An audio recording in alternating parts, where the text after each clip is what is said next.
Good morning, everybody, and welcome to your Mindset Marketing Maximizer. I'm going to be like super raw and real today because it's the topic. It just happens to be Mental Health Week. I'm not sure if it's worldwide, but Alberta, Canada, kind of in our area. I saw it on a Alberta Health Services tweet. So it's Mental Health Week here in Alberta for sure. I'm not sure about the rest of the country or the world, but you know what? What better time to celebrate mental health than during this kind of situation that we find ourselves in right now. I'm just going to invite a few friends to join me to see if anybody has time to stop on by while I'm chatting with you guys. I'm still regaining my voice. It's still a little crackly and weird, and I will explain why. It's not that I'm sick. It had a lot to do with my kids, and a lot of the moms out there would probably understand where I'm coming from. Please don't judge me. For the love of God, please don't judge me. So Sunday, I was having a bad day. And you know the book, Alexander and the Terrible, Horrible, No Good, Very Bad Day? That kind of seemed like what I was experiencing that day. Like, just whatever could go wrong did. And honestly, my reaction to everything probably did not help anything at all. And isn't that how it goes though? Like something bad happens or something little goes wrong, and then we just kind of either blow it out of proportion or we just have like a wrong reaction to it and it just spirals out of control. And that's just kind of seemed to be what my day was. And it kind of started with, everybody slept in. My kids have been sleeping until like after 9 lately. My one kid slept until 10 that day. Finally at 10 o'clock, my husband's like, okay, you have to get out of bed. She's 5. She cannot stay in bed all day. She has chores to do and she wants to ride her quad. So she has to do her chores first. That's part of the deal. But it's so funny because my husband's like, your horse wants to eat. Go feed your horse. If you don't feed your horse, you can't ride your quad today. So that was like the whole beginning of the day. And, I just kind of laughed. I was like, well, whatever. She'll probably feed her eventually. I actually got out there first thing and fed her and the few horses that she was in with because I didn't want them to go hungry. If you rely on a 5-year-old to feed your horses, their horses are probably going to starve. So cheers to that. And so I had been already out there. I wasn't incredibly worried, but he was just like, she'll want to ride her quad, so she needs to feed her horses. She needs to do her chores and stuff. So I'm like, okay, that's fine. Go give her hell. So it kind of started with that. So the tension was there, like the energy was there, and after that, we were looking for some parts online. My husband was looking for some parts, and I wanted to do like a curbside pickup with Home Depot. Hi. Go eat your. I want to say hi. No, go eat your snack. Your hair's not brushed. If you brushed your hair, then maybe. So anyway, I'm standing there. Okay, go have a banana. I did. Okay, then have an apple. I'll have something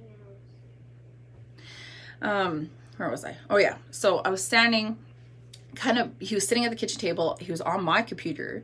And so I'm standing there kind of watching what he was looking for. And yeah, I was eating something. And he's like, would you stop chewing so loud? And I chew with my mouth closed. I'm that person that I hate it when people chew with their mouth open. When my kids smack their lips, suck their fingers, anything, I'm like, stop, please. So I strive to be the quiet, like, chewer as much as possible, right? Some things are going to crunch, some things are going to make some noise. And he's like, can you stop? I'm like, excuse you? So anyway, that was kind of the trend throughout the day, and that kind of just like triggered something in me. I'm not sure what it was, but from there I burnt the bacon not once but twice. Hey Krista. I burnt the bacon not once but twice. I put it in like a cookie sheet in the oven, and I burnt the first batch. I was like, oh no, but I still had some left because I cut it in half. So I burnt the second batch too. Yay me. Yes, I know I will go to somewhere unmentioned for burning bacon. I am so sorry to the bacon gods. And from there, it just kind of escalated, and eventually my kids and I got outside. My husband was out on the tractor. He was harrowing our field because he had just fertilized the day before, and it's supposed to rain, which it did. It rained later that day, so he was trying to get the field harrowed, and my kids and I caught them their pony. What? Can I have a frozen yogurt? Yeah, get out of here. I caught the kids' pony so they could brush her, and I could like do other things with more dangerous animals like our colts, our mule colts that don't really know kids. And my pony's like so amazing with the kids, so if I catch her, tie her to the trailer, they can like sit on her, call over her, brush her, go around her. It doesn't matter. She just stands there, which is amazing.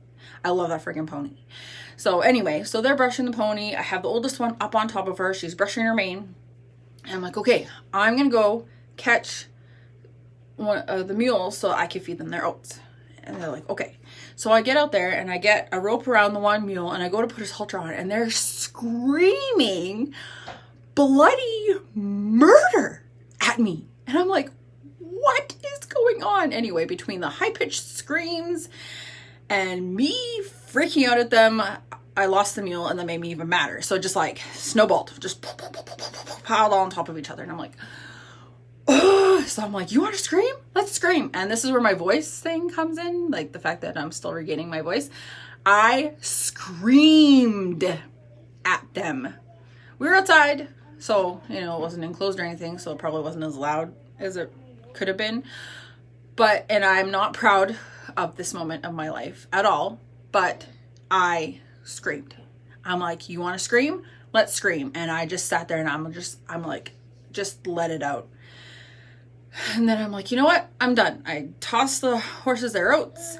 I grabbed the halter and the bucket and I tossed them in the trailer, and I'm like, screw everything. Went inside. Kids were still outside with their pony. Apparently they were happy after that. I don't know. And I'm just like, I can't deal. So I tried to pull myself out of it. I came inside. I had a good cry. Didn't work. And the kids finally came in. They're like, what's wrong? Needless to say, we just kind of sat there and vegged out for a little bit and watched TV. But I kind of like, I did the blame game. I was like, you know, I'm a bad mom.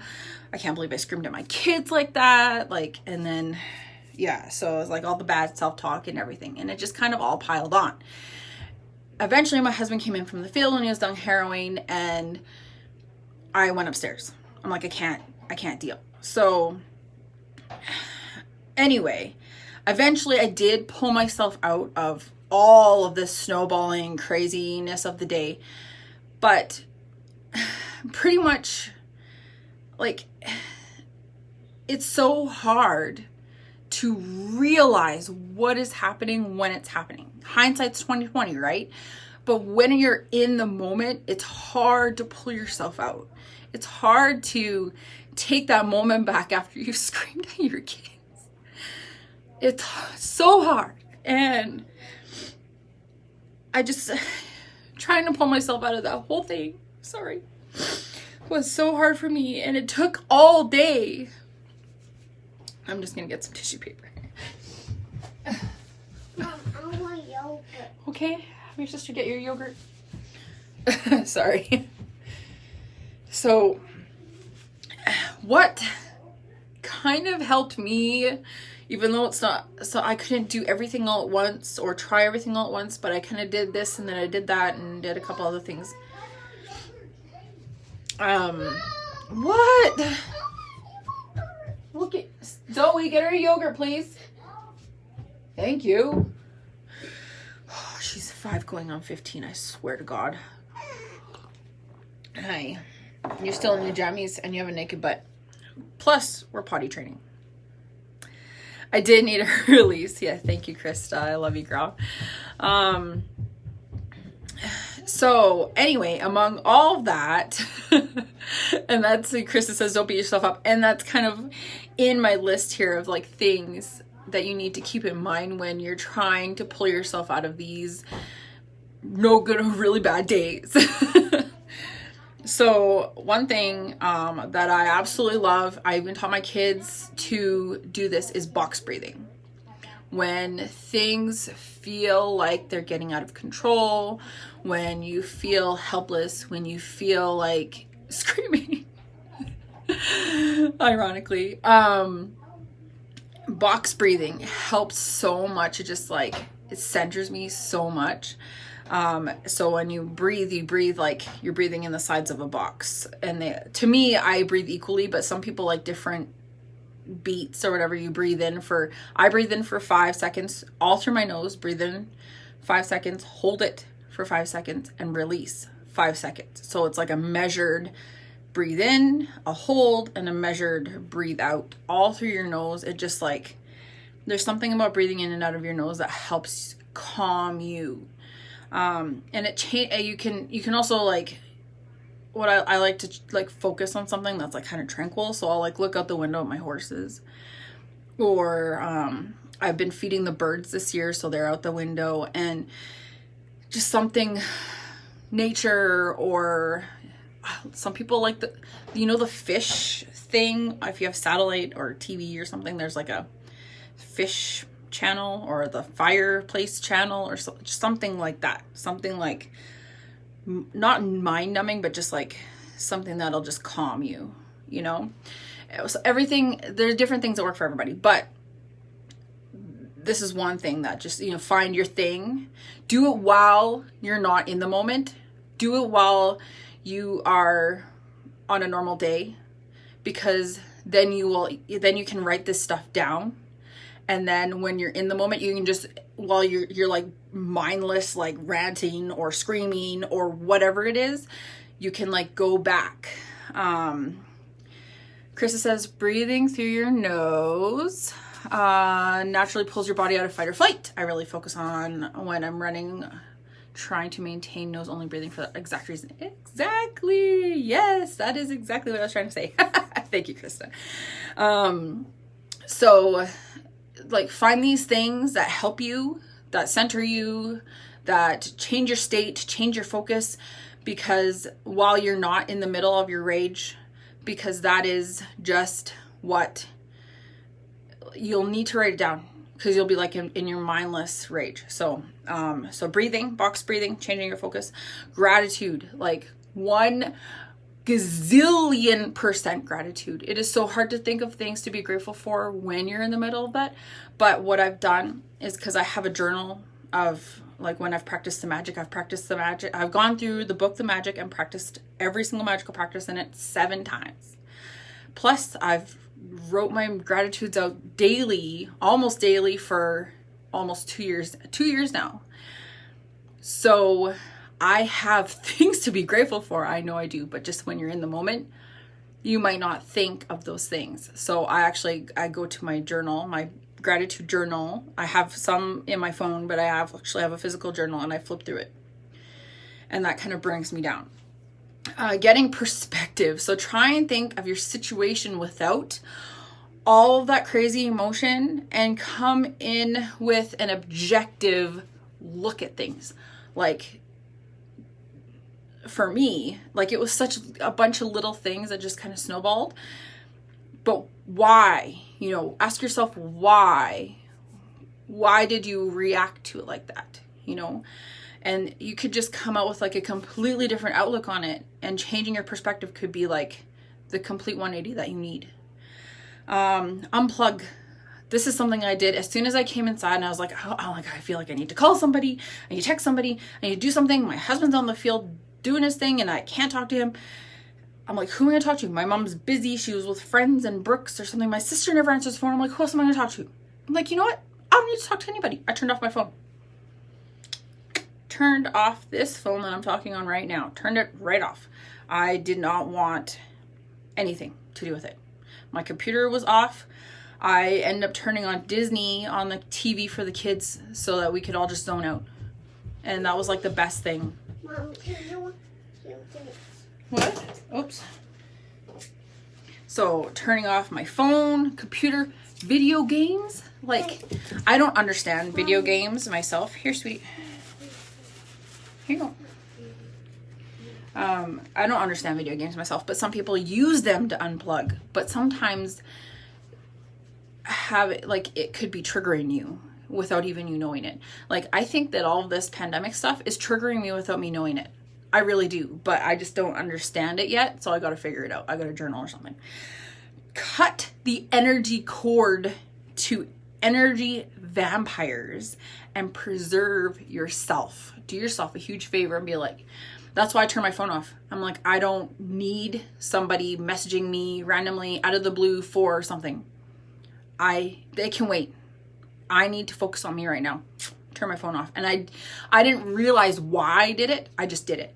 So maybe I'm becoming more self-aware about stuff like that. But if you just think about it for a minute, sometimes you need to reach out and do it.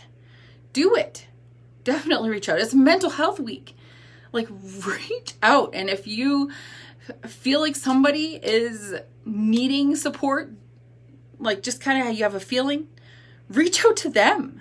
You know, if you are in a space that you can help them mentally, reach out. Sometimes all they need is a quick text message. Hey, how you doing today? Hey, how you holding up? Any little bit counts, right? Number 5, feel what you're feeling. Sometimes your anger or whatever it is suppressing something else. And I don't know exactly what was underneath that screaming rageaholic that was screaming at her kids, but there was something else there that needed focus. So I just came inside and just kind of dwelled on it. But you need to feel what you're feeling. Sometimes letting it come out. Thanks, Krista. Hey, how you doing today? I needed that Sunday. Thanks, girl. But sometimes you need to let the emotions out. Don't suppress them and let anger cover them. You need to let them out. And then the next one is being kind to yourself. And this is what Chris is like, when Chris was just telling me, you can't blame yourself. Well, don't beat yourself up. How are you speaking to yourself?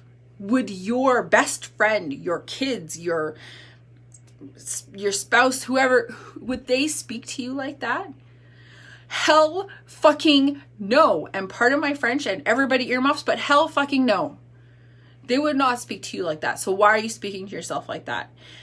One thing that I do is I have affirmations that I wrote down. So all of my negative self-talk I wrote down, and then I write down the powerful positive opposite. So I draw a line down the middle, and disempowering statements, negative statements on one side, powerful positive opposite on the other side. I've learned this from not just one, but many self-development mindset people in my life.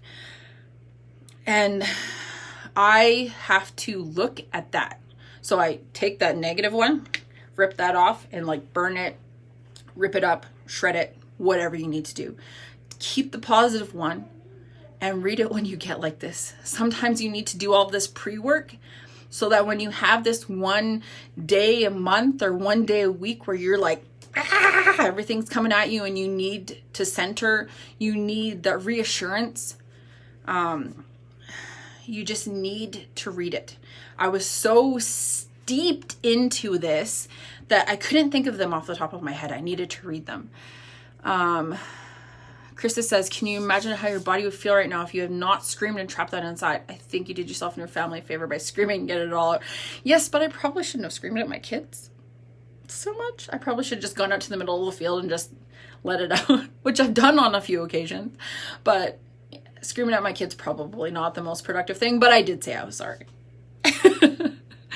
So doing these things, planning it out. So writing your affirmations or powerful positive opposites, writing down your gratitudes, counting your blessings, writing down things that center you, like breathing, like the box breathing, like we were saying, and just like nature things that focus, like can hold your focus, like changing your state, writing all this stuff down ahead of time when you're actually feeling okay is probably the best. Because then when you're so steeped, when you're so deep in that rut that you cannot see daylight, that is exactly what you need. You need all this stuff written down so that you can look at it and be like, oh yeah.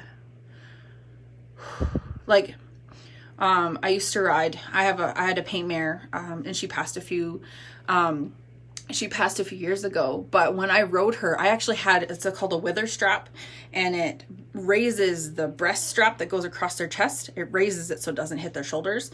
It's a weather strap. It goes right across, right in front of your saddle, right in front of your saddle horn, and it raises it. So it's got clips on the other end. And I had the lady that built it for me write "breathe" on it. Because when I was riding that horse, I did not remember to breathe. Sometimes you just need that reminder. Put a sticky note somewhere. Breathe in your bathroom, in your kitchen, wherever it is that you sit. Krista says you don't do it regularly, so I'm sure they're fine. It's good for them to see that their strong, amazing mother cracks every once in a while, and it's okay. It is okay. It's so okay. I needed it. Everybody needs an outlet once in a while. And just knowing that I had the tools to cope probably pulled me out of it a lot faster than in the past. Even a couple years ago, 2-3 years ago, I would have been a goner for like a week. So doing all this stuff, doing a little self-care, I ended up going upstairs after my husband came in. And I ended up falling asleep for like 20 minutes. I haven't napped in years. So I obviously needed it. Doing things like taking a bubble bath or going for a walk, but remember, write this stuff down. Suggestions of how you can do some self-care, because like I said, when you're in the middle of it, you don't think of it.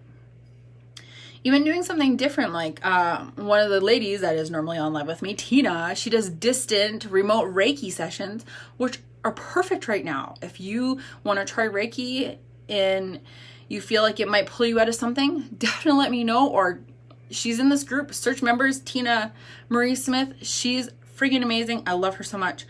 Do meditation, yoga, anything that will preserve your mental health and will pull you out of that rut, that funk, that no good, very bad day that we all get once in a while. It's so hard when you're in the middle of it, but the more that you can find ways to pull yourself out of it, you obviously needed to hear those positive affirmations. You needed to have that bubble bath. I needed that freaking 20-minute nap, apparently. After that, we went out and fed horses, and I had like zero voice, so it was like windy and getting gross, and because it was going to rain, and I was like trying to do stuff, but so I had like no voice. But you know what? It's okay. We are all human, and I'm glad that I could take my experience and possibly help somebody with this video. So that is why I decided to go with that kind of subject today. But I hope that this will help you, pull you out of your no good, very bad day, your rut, your funk, your whatever it is, and feel 1 million gazillion %. Reach out. If you are feeling like your world is crashing down on you, like nothing is going right, like anything, reach out. I cannot plead enough on that. Please. There's so much going on in the world right now, and I don't want to play this whole COVID pandemic, panicdemic card, but everybody has their opinions. I don't care. I don't care what your opinion is. I just care for your mental health. Please reach out. The only reason why I didn't on Sunday was because I just felt like I needed to work it out on my own. I had the tools. I just needed to figure it out. If you don't have the tools, then you're not ready to figure it out on your own. Please reach out. And on that note, I hope that you all have a great week.